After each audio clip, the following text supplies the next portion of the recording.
Today we are going to talk about the sound deadening in the van.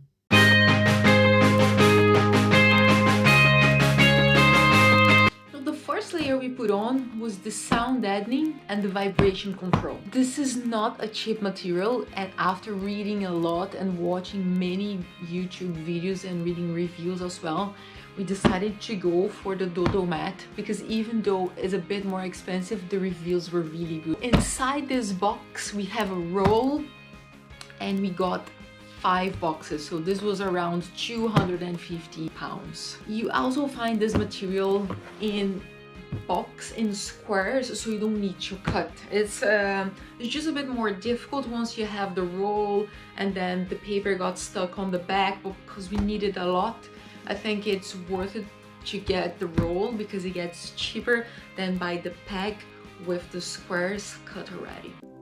We started the day doing another clean just to take all the dust before to put the sound deadening. We measured and cut, and of course we wanted to test how the sound was going to be.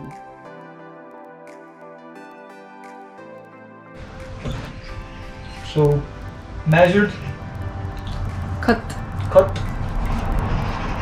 cleaned, no dust, no grease, sticky back. First one, let's try. First one.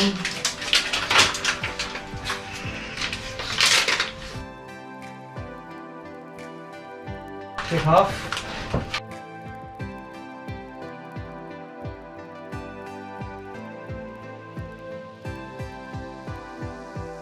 We were so worried about cutting the squares on the exact size on the very beginning, but we actually relaxed after that.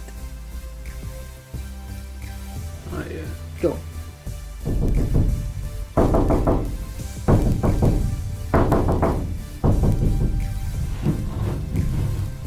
We didn't regret at all buying the Dodo mat. It's a really easy material to use and you only need to heat the area if the temperature is under 10 degrees. Apart from that, you can just work with the material. Unfortunately, our landlady didn't allow us to park the van on her big yard that we have on the house.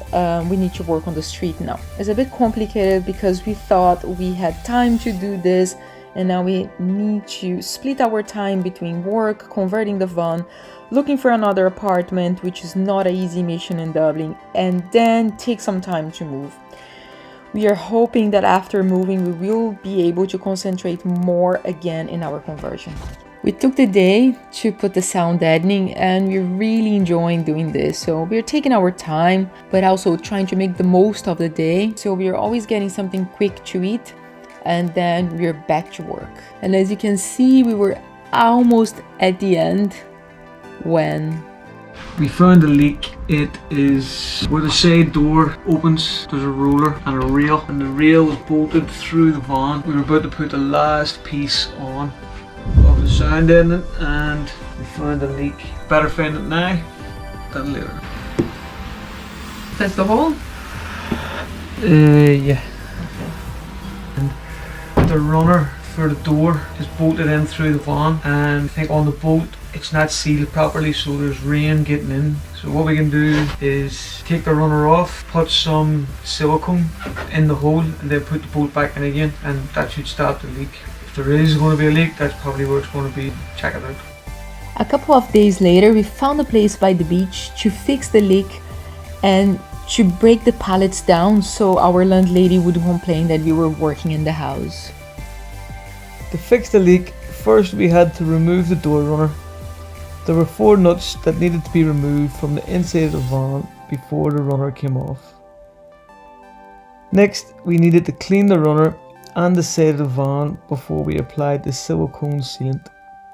We applied the sealant to both the runner and the van to get a good bond. Guys, that's it for today. On the next video, we're going to talk about our next step, the insulation.